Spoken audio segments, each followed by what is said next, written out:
Eric et Véronique ont accueilli pendant 2 ans un jeune migrant malien, mineur, qui avait été mis à la porte de l'ASE sous prétexte de majorité, suite à une évaluation complètement ridicule, vraiment. Enfin, depuis, ce jeune, il a appris à lire, à écrire, il est allé à l'école. En ce moment, il est à l'ISVT.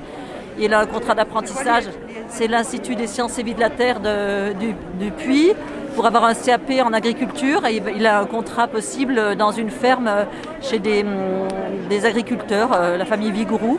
Et donc Eric s'est mis en grève de la faim pour que Madama puisse rester ici, parce que les seules réponses aux demandes de papier de la préfecture, les seules réponses de la préfecture, ce sont des refus. La préfecture dit que ces papiers sont faux, alors qu'en fait, il a un titre consulaire, il a une carte consulaire, voilà, fournie par le consulat du Mali, établie à partir d'une fiche d'état civil qui vient du village où il est né. Madama, quand il est arrivé en France, il a été recueilli par l'ASE. Il ne savait ni lire ni écrire, il avait moins de 16 ans ou 16 ans. Et l'ASE l'a gardé pendant quelques temps. Une fois qu'il est mis à la porte, comme il est à la rue, le réseau les a pris en charge. Et c'est Eric et Véronique qui ont gardé Madama. À ce moment-là, ils ont fait appel à l'avocate et à la juge des enfants. Et ils ont fait venir sa fiche d'état civil du Mali. Avec ce document, la juge a décrété qu'il était mineur et qu'il fallait le garder. Donc pendant quelques temps, je pense qu'il a eu l'autorisation de rester en France.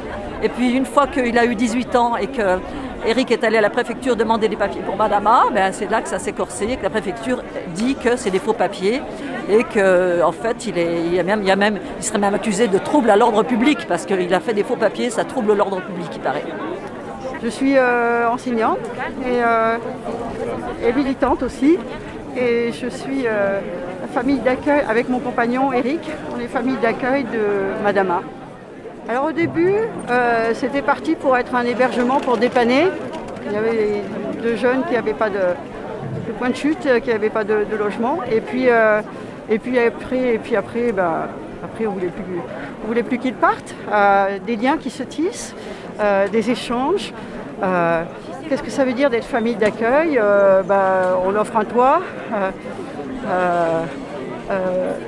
un soutien. Une aide, guide un petit peu dans la vie, parce que la vie en France est tellement difficile et différente pour les jeunes migrants. Et ça veut dire, sur le plan personnel, des échanges extrêmement enrichissants. Vous pouvez parler à toutes les familles d'accueil, vous verrez. Des fois on nous dit « Ah, c'est bien ce que vous faites, vous donnez beaucoup ». Et on donne beaucoup, mais on reçoit énormément aussi.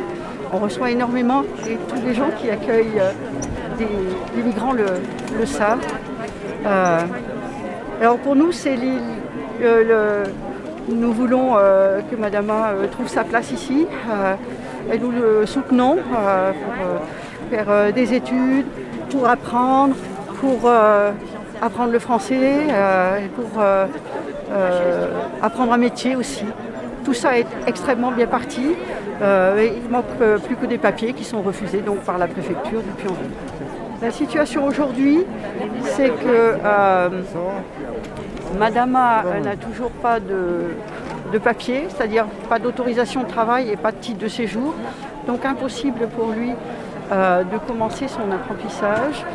Et la situation aujourd'hui, c'est que le préfet a fait savoir par courrier et dans la presse d'abord, par courrier ensuite, sa décision de refuser de régulariser Madama, qui est convoquée prochainement en préfecture, sans doute pour se voir notifier cette nécessité de cet ordre de retourner au Mali. Ces papiers, c'est son extrait de naissance. C'est un papier, comment on l'a récupéré, lorsque Madama est arrivée en France, il a eu des conseils d'organismes qui aident les migrants, la CIMAD notamment, et avec son aide, il a demandé à ce qu'on lui envoie ses papiers du Mali, parce que quand il est arrivé, il n'avait rien du tout. Quand on traverse la Méditerranée sur un Zodiac, on n'a pas ses papiers dans ses poches. C'est les associations humanitaires qui ont fait la demande des papiers? Oui. Je m'appelle Madame Diawara, je viens de Mali. Je suis en France depuis 2018. Donc, moi, j'ai vécu avec ma femme d'accueil. Il m'a beaucoup aidé. Donc, il expliquait tout ce qu'il y a en France. Donc, il donne des exercices à la maison, des mathématiques. Donc, tout ce qu'il fait. Donc, voilà. Bon, donc, on est là, on demandait les papiers. Ça fait 1 an. Donc, quand on appelle à la préfecture, donc, il ne répond pas. Voilà, donc c'est ça qu'aujourd'hui on a venu pour Manefou, voilà, pour expliquer notre situation, parce qu'on a une situation difficile.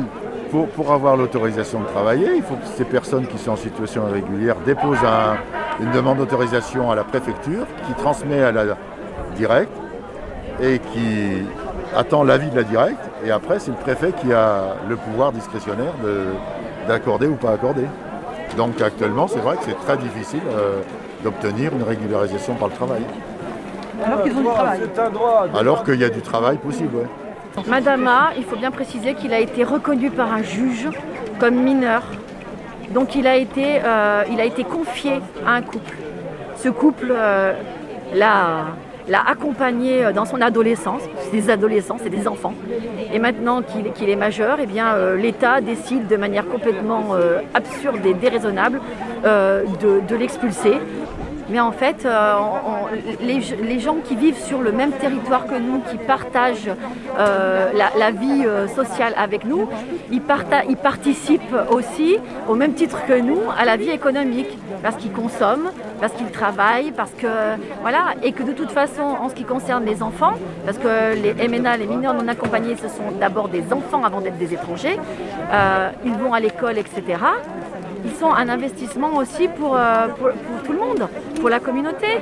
Et donc, renvoyer des enfants qui ont été formés ici, qui ont des attaches affectives ici, qui participent à la vie sociale ici et aussi à la vie économique, c'est absurde. En fait, c'est absurde. La régularisation, et pas que pour les jeunes, la régularisation inconditionnelle et pérenne, elle est une mesure d'intérêt général et on le voit. Là, dans le cas de Madama, non seulement il a des attaches affectives ici, il a été à l'école ici, il va encore à l'école ici, il a un patron qui est prêt à prendre en apprentissage. Et l'histoire de Madama, malheureusement, c'est l'histoire, ce qui se passe, c'est l'histoire d'une multitude de jeunes qui sont victimes de violences institutionnelles, d'une forme de violence institutionnelle. Eric est en grève de la faim, c'est le 8e jour. Donc il va assez bien, il est un peu fatigué, il a perdu plusieurs kilos, mais il est déterminé et il veut continuer, il a beaucoup de détermination. Qu'est-ce qu'on fait? On passe,